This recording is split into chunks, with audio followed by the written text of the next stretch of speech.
Warning: due to the graphic content in this program, viewer discretion is advised. They say family is everything. That blood is thicker than water. That a mother will always protect her child. But sometimes, that same bond becomes a weapon. Sometimes that protection becomes control. And sometimes, when the wrong kind of mother meets the wrong kind of child, what they build together is not a family, but a criminal empire. Or worse, a legacy of death. These are 5 of the most disturbing real-life cases where mothers and their children committed crimes together. Verified, documented, and darker than anything fiction could dream up. I'm Vanessa Hartwell, and this is Women Are Evil Too. Case 1. Sante and Kenneth Kimes. The high society hustlers who killed for millions. If you've ever wondered what it looks like when manipulation, greed, and psychological control are passed down from mother to son, look no further than Sante and Kenneth Kimes. Sante wasn't just a con artist. She was a master manipulator. Born in Oklahoma in 1934, she had been scamming her way through life since her teenage years. She was the type of woman who could convince you the sky was green and charge you for a tour of it. But her most twisted act wasn't what she did to strangers. It was what she did to her own son. Kenneth Kimes Jr. was raised in a life of deceit. From a young age, he was taught how to forge documents, lie to authorities, and swindle wealthy targets. He never had a chance to be normal, because his mother made sure of it. By the 1990s, the two were living like a crime duo straight out of a thriller. They traveled the globe, pulling off scams, defrauding banks, enslaving undocumented workers in their home, and building a fraudulent fortune. But their crimes didn't stop at fraud. In 1998, they murdered a 82-year-old Manhattan socialite named Irene Silverman. Posing as tenants, using fake names and documents, they moved into her Upper East Side mansion. Days later, Irene disappeared. Her body was never found. Investigators would later discover forged property deeds and attempts to steal her multi-million-dollar estate. And that wasn't their only victim. Earlier that year, in Los Angeles, Kenneth shot and killed businessman David Kasdan, a man who had discovered Sante had forged his signature on a fraudulent loan. Kenneth admitted to killing Kasdan and stuffing his body in a dumpster near Lax, all under his mother's direction. At trial, Sante sat smug and sarcastic while Kenneth finally turned against her. In court, he said, "I was an idiot. I should have had a different mother." Kenneth was sentenced to 125 years. Sante got 120. She died in prison in 2014. Kenneth is still behind bars. Still reflecting on how a mother's love turned him into a murderer? Case 2. Barbara and Heather Opel. The teen who killed for her mom. Sometimes, evil doesn't have a gun. It just has a mom who says, "Do this for me." In 2001, Barbara Opel was working as a caregiver for Jerry Hyman, a man who trusted her, fed her family, and gave her a stable job. But Barbara wanted more.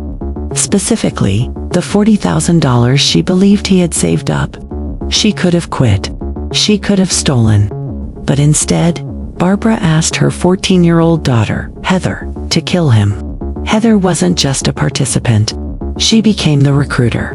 She gathered her teen friends, all between 13 and 17 years old, and promised them money to help her kill Jerry. The plan was brutal. Lure Jerry to the garage, beat him to death with baseball bats, and clean up the mess like it never happened. That's exactly what they did. The teens took turns swinging. Jerry died in agony. Barbara drove the van to help dispose of the body in a ravine. Then she had the teens scrub the walls, the floor, and their memories clean. But teenagers talk, and it didn't take long before one of them confessed. The dominoes fell quickly. Barbara was sentenced to life without parole. Heather was tried as an adult. She's serving a 22-year sentence, eligible for parole in her late 30s. The other teens received varying sentences from 15 to 50 years. Barbara didn't just destroy Jerry's life. She destroyed 5 children's futures, including her own daughters, all for a pile of money she never even touched. Case 3. Teresa Nork, the mother who tortured her own children to death. This one isn't just shocking. It's almost unspeakable. Teresa Nork was a mother of 6. But she didn't raise children. She ruled a prison. Her home in Northern California during the 1980s was a house of horror. Teresa was deeply paranoid, mentally unstable, and obsessed with control. She believed her daughters were possessed, that they were trying to seduce spirits, that they were betraying her. So she punished them brutally. Her daughter Susan once told her she wanted to leave home. Teresa responded by shooting her in the back with a .22 caliber pistol. But she didn't take her to the hospital. She made her sons dig the bullet out with a knife. When Susan's wound became infected, Teresa locked her in a closet. No food, no water, no care. Susan died alone in the dark. Teresa told her sons to burn the body. Then it happened again. Her daughter Sheila was accused of being promiscuous. Teresa locked her in the closet for 3 days. She died from dehydration. Teresa had her body dumped along a remote road.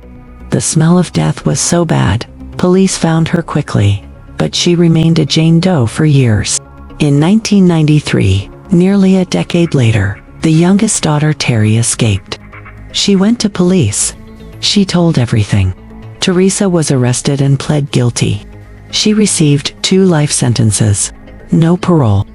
Her sons, forced into accomplice roles as teenagers, were also arrested but with greatly reduced sentences. To this day, experts use the Nork case in textbooks on generational abuse, maternal psychopathy, and extreme coercion. Case 4. The murder of Dee Dee Blanchard. When a daughter escapes a mother's lies, it was the kind of story that seemed too far-fetched for real life. A wheelchair-bound girl named Gypsy Rose, said to be suffering from leukemia, muscular dystrophy, and developmental delays, living under the care of her devoted mother, Claudine Dee Dee Blanchard. They were the picture of resilience. Community fundraisers were held. Disney trips were donated. Even celebrities reached out in support.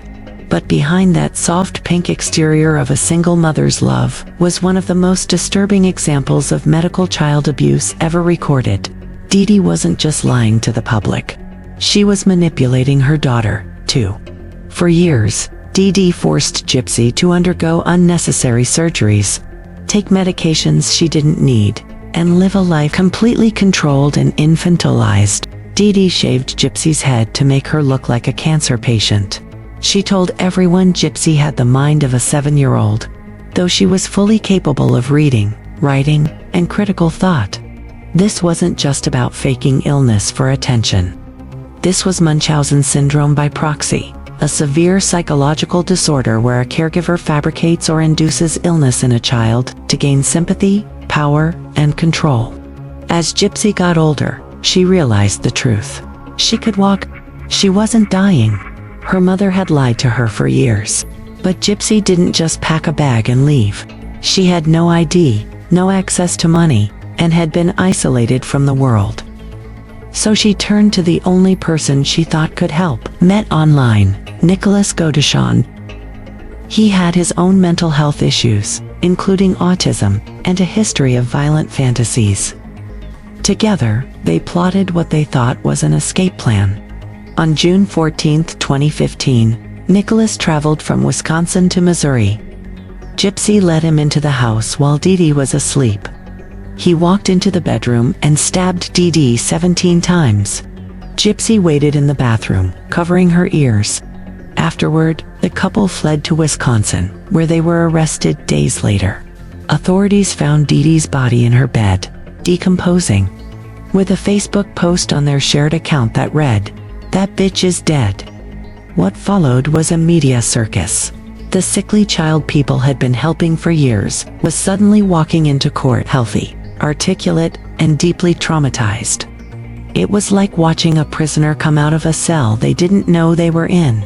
Gypsy eventually pled guilty to second-degree murder and received a 10-year sentence. Nicholas was convicted of first-degree murder and sentenced to life without parole. But the public's reaction was mixed. Was Gypsy a murderer or a victim of long-term psychological abuse? Experts argued that the years of isolation, medical trauma, and gaslighting created a kind of mental imprisonment. Gypsy didn't just want freedom. She believed she couldn't have it unless her mother was gone. In the end, this wasn't just a crime of violence. It was a desperate cry for autonomy from a girl who never had a chance to grow up on her own terms. And now, years later, Gypsy Rose is out of prison, trying to rebuild her life in a world that once believed she was dying. It's a haunting reminder that sometimes the most dangerous place a child can be is at home. If you made it this far, don't forget to like, share, and subscribe to Women Are Evil Too on YouTube for more real-life investigations into the darkest corners of motherhood. Case 5: Sandra and Liseth Melgar. The twisted silence around a husband's death. The final case isn't as loud. There's no shooting. No violent gang. No blood-splattered garage. But that doesn't mean it's any less disturbing. In 2012, Sandra Melgar and her husband Jaime celebrated their anniversary in their Houston home. The next morning, Sandra was found tied up inside a closet. Her husband was found stabbed to death in the bathroom. Sandra told police she had blacked out, that someone must have broken in, that she had no idea what happened. But something was off. There were no signs of forced entry, no signs of a struggle, no stolen valuables. The knots on Sandra's wrists were suspiciously loose, and the story kept changing. Then came her daughter Liseth. Liseth defended her mother with everything she had, told media outlets her mom was innocent, that her father had enemies, that the police were wrong. And for a while, some believed her, but police weren't convinced. Neither were the jury. Sandra was convicted of her husband's murder in 2017. To this day, she maintains her innocence. Liseth still runs social media campaigns in her defense. But behind the tears and the posts, there are whispers. Was Liseth involved in the cleanup? Did she help with the setup? Or has she simply refused to see what her mother is? The court didn't have enough to charge Liseth, but the doubt lingers like a cold fog over a quiet neighborhood. And Jaime Melgar's family still wonders what really happened that night. These are not just stories of murder. They are stories of control, of manipulation, of love twisted into obedience, and of children, some young, some grown, pulled into a nightmare because the person they trusted most led the way. Sometimes, the most dangerous place a child can be is at home. This has been Women Are Evil Too. I'm Vanessa Hartwell. If you found this breakdown informative, disturbing, or thought-provoking, please like and subscribe. And don't forget to hit the bell, because next time, we're diving into mother-daughter killers who make mean girls look like Sesame Street. Until then, stay safe, and stay curious.